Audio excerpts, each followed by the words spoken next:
Sebenarnya Bapak sekalian, dalam Quran atau Allah menciptakan kita itu pasti ada, ya ibarat kata mah, ada atas, ada bawah, ada samping, kiri, ada kanan, gitu-gitulah.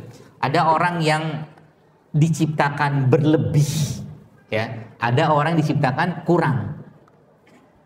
Kalau sudah dari awal dia kurang, ya, biarkan dia kurang. Ini ditelan dulu pemahaman, nanti saya jelaskan lebih gampang. Kalau dia berlebih, biarkan saja lebih. Contoh nih biar gampang dicerna. Dok, saya itu dari dulu nggak pernah tensi saya itu normal, oke? Selalu 90/70. Saya bilang, terus kenapa? Iya, saya pengennya normal. Normal Anda segitu, paham kan? Ini yang kalau bahasa kita tuh low, yang hipo, paham ya? Allah sudah menciptakan begitu, maka semuanya low. Gula darah dia low, tensi dia low, tapi itu normal buat dia. Jangan pakai standar normal, karena kalau pakai standar normal justru hipertensi buat dia. Paham kan? Kalau tensi 90/70 udah biarin aja. Orang diantang-antang aja selama ini. Baik-baik saja, nggak ada pusing, nggak ada apa, pokoknya fit lah dengan tensi segitu. Tiba-tiba ujuk-ujuk dia bilang saya mau 120/70 atau per 80. Ya salah. Itu low, ya, orang yang hipo. Orang hipo ini juga akan hipo pada gula darah. Oke? Kalau hipo pada gula darah, otomatis dia butuh apa? Butuh cinta. Bukan, butuh manis, butuh suplai energi. Karena dia low, dia butuh agak sering untuk mengasup gula dalam tubuhnya. Dan itu orang sebut sebagai sakit mah. Paham? Padahal dia aslinya low doang, hipo doang. Dia butuh banyak makan tapi sedikit, makannya sedikit tapi sering. Paham sampai sini? Oke, lanjut lagi. Karena dia low, karena dia hipo, maka asam lambungnya juga hipo, low, rendah. Bukti asam lambungnya rendah apa? Dia akan pengen banyak makan terus. Kesalahannya dia apa? Kalau seandainya dia tidak mengikuti apa yang sudah Allah jadikan defaultnya untuk dia. Karena dia sudah tahu makannya harus sering, ya, maka akhirnya dia makan agak sering. Masalahnya berlebihannya itu. Paham sampai sini? Kebanyakan makannya, akhirnya apa? Harusnya gula darahnya rendah dan itu baik-baik saja buat dia, tiba-tiba gula darahnya naik. Harusnya dia asam lambungnya rendah, tiba-tiba dibilangin asam lambungnya naik, minumlah obat turun asam lambung. Pas nggak? Cocok nggak? Orangnya low dikasih obat yang nurunin, padahal sudah turun aslinya dia, paham?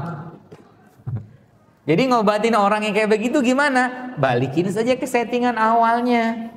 Settingan awalnya apa? Banyak makan tapi dikit, sering makan tapi sedikit, tidak apa-apa. Tapi yang dimakan benar. Terus kenapa gula darah saya naik? Karena Anda makan gulanya gula olahan, karbonya karbo olahan. Kalau Anda makan ubi, aman. Karena ubi bukan terigu kayak terigu biasa gitu.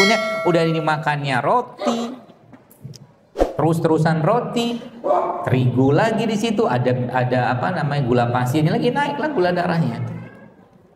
Ya. Jadi benerin makan jawabannya. Tapi kok saya bisa puasa? Itulah iman. Hebatnya iman kita di situ. Ketika sudah iman, semuanya patuh pada itu. Makanya orang yang sakit MAS sekalipun ketika bulan Ramadan dia sahur, dia bisa sampai buka puasa itunya apa puasanya itu karena perintah ke yang bikin kita gitu ya. Nah jadi kalau tadi apa tuh namanya orang low, orang hipo tadi itu berarti dia butuh gula nggak? Dia butuh gula. Nah sumber gula yang benar apa contohnya? Kira-kira nasi putih masuk nggak di situ? Saya tanya nih, nasi putih masuk nggak? masuk yang boleh dimakan nggak? Nah, boleh sih boleh aja, halal saja. Cuma pertanyaannya dia kan butuh serat. Kalau nasi putih yang sekarang itu sudah hampir-hampir nggak ada serat. Itu yang saya bilang karbo olahan tadi itu loh. Terigu ada serat nggak? Ada. Akhirnya apa? Gulanya tiba-tiba naik. Padahal aslinya dia low, paham? Padahal aslinya dia hipo. Berarti kalau orang low atau hipo itu butuh makan, butuh gula, yang boleh dia makan atau aman dia makan apa contohnya? Singkong, ubi, kan singkong beda, ubi jalar, singkong, jagung, kentang gitu loh.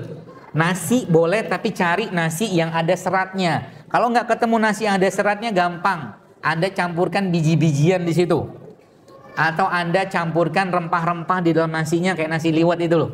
Tapi jangan pakai santan. Itu aman. Jadi akhirnya apa? Dia makannya sedikit, masih ada serat, gulanya nggak naik. Stabil. Powernya dia dapat tapi gulanya nggak naik seperti halnya ketika dia makan banyak atau terigu-terigu atau yang nasi-nasi atau lagi gula pasir. Jadi makanya Anda bayangkan orang yang low, badannya aslinya low, tiba-tiba dia makan nasi pakai gorengan, minum es teh manis atau teh manis, zus naik dia. Nggak ada serat kan? Itu ilmunya sebenarnya. Makanya bahasanya itu you don't have to eat less. Anda tidak perlu mengurangi makan, tapi makanlah yang benar sesuai kebutuhan dan tidak berlebihan, aman. Ya, maka dalam Islam saya pribadi tidak terlalu mengagung-agungkan atau mengajarkan pola diet. Asal kita tahu cara makannya, makan aja semua, asal jangan berlebihan. Berarti saya boleh makan gorengan dong? Itu pilihan kan? Karena apa? Ya ngapain kalau ada yang lebih sehat? Belum lagi kadang-kadang kita makan logam berat dari gorengan. Emang dari gorengan ada logam beratnya? Ada. Bungkusnya kan dari tintanya. Iya kan? Lagi panas-panas ya dikasih kertas koran atau kertas apa itu yang hasil ujian tahun 2000 sekian. Gitu. Kalau makan gorengan ya makan aja. Cuman ya kalau saya lebih memilih untuk tidak. Ya.